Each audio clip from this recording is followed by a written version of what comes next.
Assalamu alaikum viewers and welcome back to my channel Study Law with Pushra. So in today's video we are going to discuss part B of chapter 7 that deals with the topic of search warrants. But before starting the discussion, I request you all to please subscribe to my channel and don't forget to press the bell icon for latest updates. Do share this video with your friends and don't forget to comment your feedback. So let's move towards the discussion. अपनी last video में हमने discuss किया था chapter 7 का part A, जो कि explain कर रहा था समन्स टू प्रोड्यूस, कि अगर कोई डॉक्यूमेंट प्रोड्यूस करना है तो उसके लिए उस बंदे को समन भेजा जाएगा। सेक्शन 94 और 95 को हमने डिस्कस किया था। आज की इस वीडियो में हम पार्ट बी सर्च वारंट्स को डिस्कस करेंगे, जो स्टार्ट होता है सेक्शन 96 से। अब बात ये आती है कि सर्च वारंट क्या है। Search warrant is basically a warrant which is issued by a competent authority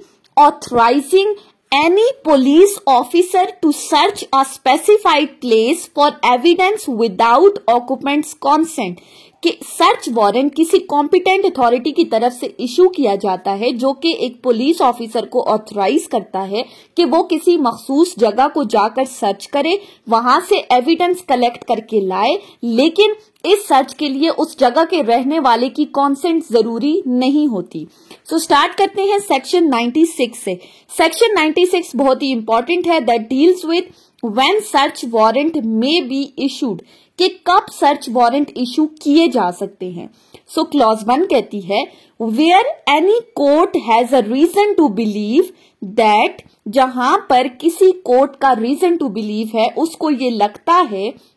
that a person to whom a summon or order under section 94, कि कोई ऐसा बंदा जिसको सेक्शन 94 के अंडर कोई समन या कोई ऑर्डर इशू किया गया है, और a requisition under section 95 या सेक्शन 95 के अंदर जो हमने डिस्कस किया कि किसी पोस्टल अथॉरिटीज को तलब किया जाता है,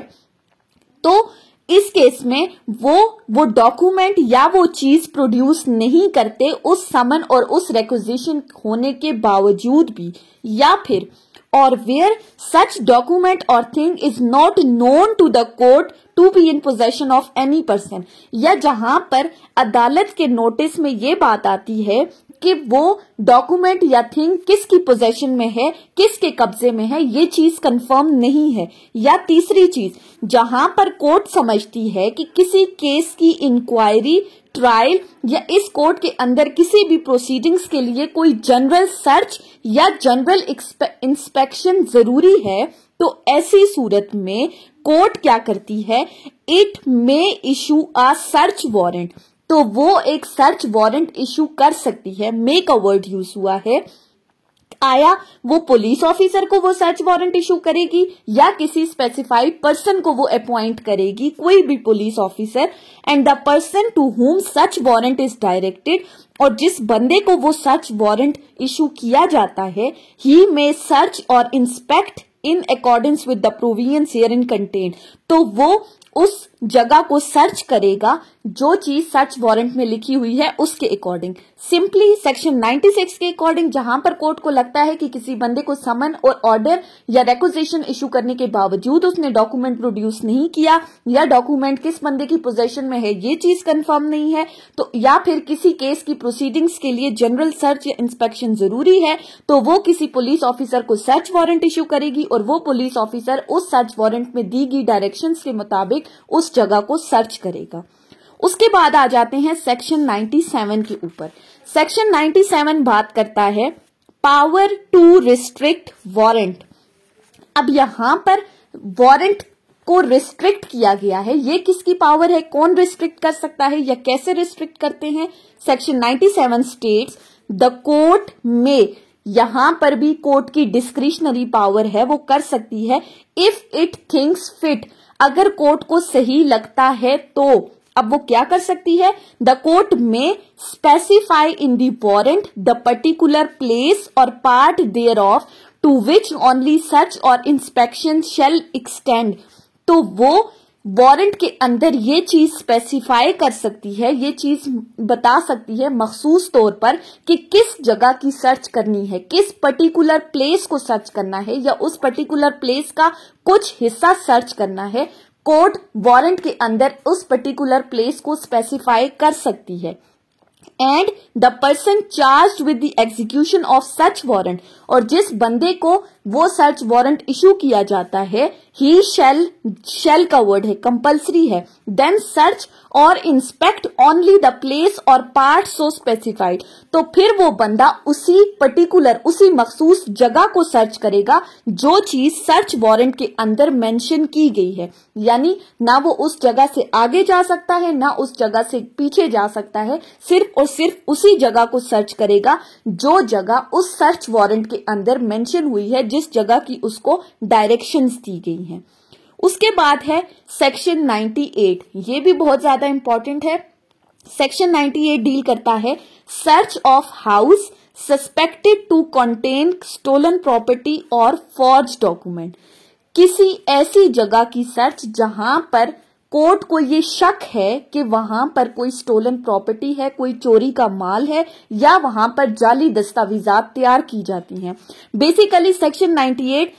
हमें बताता है कि कौन से ऐसे ऑफेंसेस हैं जिनके लिए सर्च वारंट इशू किए जा सकते हैं। सो क्लॉज 1 कहती है if a magistrate of first class, अगर फर्स्ट क्लास मैजिस्ट्रेट को अपॉन इंफॉर्मेशन उसको ये मालूमात मिलती हैं एंड आफ्टर सच इंक्वायरी, और उस चीज को इंक्वायर करने के बाद as he thinks necessary has a reason to believe, उसका ये रीजन टू बिलीव है that any place is used for the deposit or sale of stolen property, कि कोई ऐसी जगह है जो चोरी का माल रखने के लिए इस्तेमाल की जा रही है या वहां पर चोरी के माल की खरीदो फरोख्त की जा रही है, या फिर और for the deposit or sale or manufacture of forge documents, false seals, counterfeit stamps, bank notes, currency notes, coins or instruments for counterfeiting coins, या फिर कोई ऐसी जगह है जहां पर वो जाली दस्तावेजात, वो जाली मोहरें, जाली करेंसी वो तैयार की जाती हैं, उनको रखा जाता है या उनकी खरीदो फरोख्त हो रही है। अब फॉर्ज डॉक्यूमेंट्स में फॉल्स सील्स भी आ रही हैं, जाली करेंसी जो नोट बन रहे हैं, या जो मटेरियल उन जाली दस्तावेजात को तैयार करने के लिए इस्तेमाल किया जा रहा है, या तीसरी चीज कि कोई जाली दस्तावेजात ऐसी तैयार की जा रही हैं जो कि स्टेट के अगेंस्ट है, या और for the deposit, sale, manufacture और production of any obscene object as refer to in section 292 of Pakistan penal code, या फिर उस मैजिस्ट्रेट का ये रीजन टू बिलीव है कि कोई ऐसी जगह है जहां पर वो ऑब्सीन्स ऑब्जेक्ट्स तैयार किए जा रहे हैं, उनको सेल किया जा रहा है या उनको रखा जा रहा है, तो ऐसी सूरत में ही में से मुराद क्या है, वो magistrate first class by his warrant authorize any police officer, तो वो क्या कर सकता है, वारंट इशू कर सकता है और उस वारंट के साथ वो किसी भी पुलिस ऑफिसर जो कि कांस्टेबल की रैंक से ऊपर का है उसको ऑथराइज करता है। अब क्या ऑथराइज करता है, वो उसको क्या डायरेक्शंस दे रहा है, उसको वो उस सर्च वारंट में क्या लिखा जाता है, तो ये यहां पर 3 बातें हैं। To enter with such assistance as may be required such place, कि वो जब सर्च वारंट उस पुलिस ऑफिसर को मिला, वो पुलिस ऑफिसर उस जगह पर जाएगा और उस जगह पर जाने के बाद उसको जितनी मदद चाहिए होगी उस जगह की तलाशी लेने में, वहां पर रहने वाले बंदे उसको असिस्ट करेंगे। Secondly, to search the same in a manner specified in warrant, और वो उस जगह को बिल्कुल उसी तरीके से सर्च करेगा जैसा कि वारंट में लिखा गया है।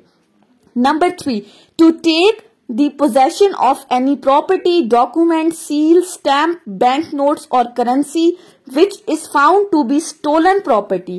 तो वो वहां से सर्च करने के बाद जो उसको प्रॉपर्टी मिलती है, जो उसको लगता है कि ये चोरी का माल है या कोई भी डॉक्यूमेंट, कोई भी मोहरे वगैरह, कोई भी जाली नोट, तो वो फिर क्या करेगा, कन्वे सच प्रॉपर्टी, डॉक्यूमेंट्स और सील बिफोर अ मैजिस्ट्रेट, तो उसका पहला काम क्या है कि उस सामान को अपनी पोजेशन में लेने के बाद वो तमाम सामान मैजिस्ट्रेट के पास लेकर जाएगा, या फिर to guard the same on the spot, या फिर उस सामान की खुद हिफाजत करेगा।